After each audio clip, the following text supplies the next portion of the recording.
అందరికీ నమస్కారం. మిత్రులందరికీ మహిళా దినోత్సవ శుభాకాంక్షలు.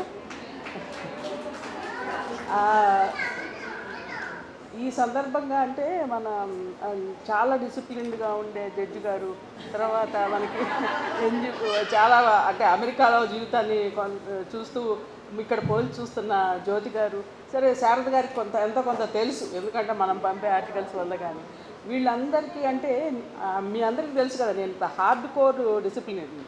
అసలు 6 అంటే 6 పావుదొక్క 6ంటికి వచ్చి ఉంటా, అప్పుడప్పుడు తిడతా ఉంటా కూడా. కానీ ఇక్కడ వచ్చిన సమస్య ఏంటంటే, మాకు ఆదివారాలు అయితేనేమో ఇళ్లల్లో వాళ్ళతో తలకాయ పెట్టి, శనివారం సాయంత్రం పెట్టుకుంటే అందరికీ ఆ పేజీలు ముగించే టైం. ఎందుకంటే అందరు ఎక్కువ భాగం ఫీచర్స్లో చేస్తుంటారండి. ఆదివారం పత్రికల్లో కూడా ఆడవాళ్ళే ఎక్కువ, అంటే ఆ వీక్లీ ఒక పుస్తకం వస్తుంది కదా, ఇవన్నీ ముగించి వస్తేనే. అది మగవాళ్ళు 100 సార్లు బయటకు వెళ్ళొచ్చు, టీ తాగొచ్చు, వేరే వ్యాపకాలతో తిరగచ్చు, కానీ సిగరెట్ పనితో అసలు 100 సార్లు తిరుగుతారు. కానీ ఆడవాళ్ళ కదలికల మీద అసలు ఎంత ఇది ఉంటుందంటే, ఒక సర్వేలెన్స్ ఉంటుంది అన్నమాట ఎక్కువ. ఇవన్నీ తట్టుకొని రావటమే గొప్ప మా వాళ్ళు. అని నేను మామూలుగా తిడుతూనే ఉంటాను, మీకంటే ఎక్కువ చెప్తాను. అన్నిటికీ మించి అసలు ఇంతకు మించి మాకు ఒక ఆల్టర్నేటివ్ లేదండి.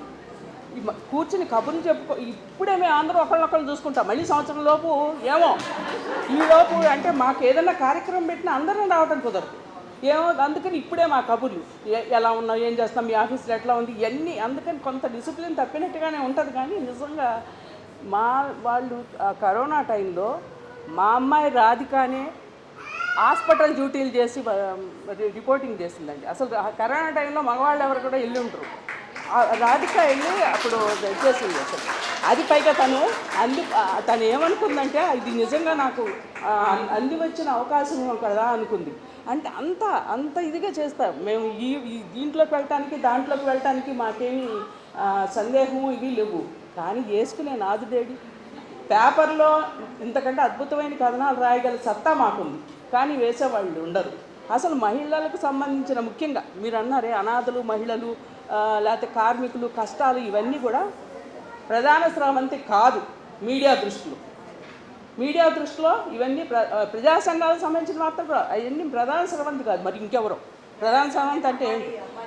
సగం భాగం జనం కాదు, కార్మికులు కాదు, కర్షకులు కాదు, ఇంకెవరు?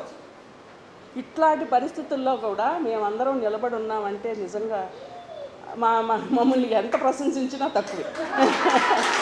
నిజంగా అంత ఘోరమైన పరిస్థితి అండి. ఎందుకంటే మామూలు ఆదివారాలు కొంతమందికే ఉంటాయి, కొంతమందికే సెలవులు ఉంటాయి. మాలో కూడా పండగలు మాకు అసలు మొత్తం 3. అది కూడా ఏంటి, ప్రింట్ మీడియాలో వాళ్ళకి, అసలు ఈ టీవీలో వాళ్ళకి అసలు ఏది ఉండదు. ఇళ్లల్లో ఎంత రోకమైన వాతావరణం, చుట్టుపక్కల వాళ్ళు ఏంటి ఆదివారం పండగ రోజు కూడా మీకు డ్యూటీ ఉందా అని ఎంత అనుమానంగా చూస్తారో. చాలా ఇది ఎప్పుడో అంటే ఇది 2024 కదా అని మీరు అనుకోవచ్చు, కానీ ఏమి మన పితృస్వామ్య భావజాలం యొక్క ప్రభావం మాత్రం ఇంత కూడా తగ్గలేదు. చాలా అసహ్యకరంగా సాగుతోంది అది. ఇంకా పైగా ఇప్పుడు వచ్చిన సోషల్ మీడియా, మీరు అంటారు సొంతంగా ఏం రాసేది లేదు నీకు, సోషల్ మీడియా అందరం యూట్యూబ్లు పెట్టుకోవాలి, అది సాధ్యమయ్యే పని కాదు. అంత సత్తానే ఉంటే చాలా పనులు చేద్దాం.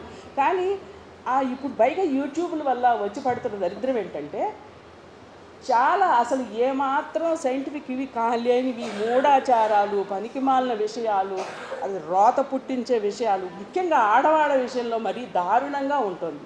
ఇవన్నీ ఉన్న ప్రపంచంలో మేము బాగానే మనుగడ సాగిస్తున్నాం. చూడండి ఎంత అందంగా బ్రైట్గా ఉన్నారు మా వాళ్ళు.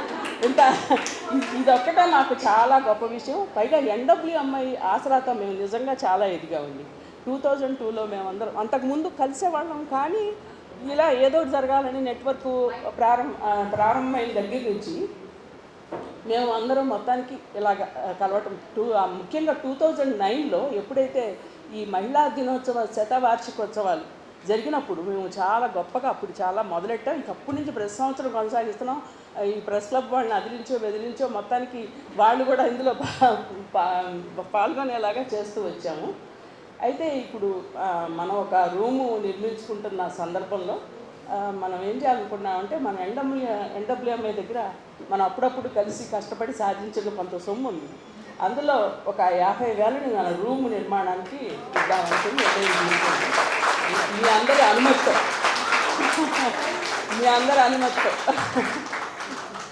Thank you very much. ఎందుకంటే చెప్పేదేముంది, మళ్ళీ వచ్చే సంవత్సరం కలుద్దాం.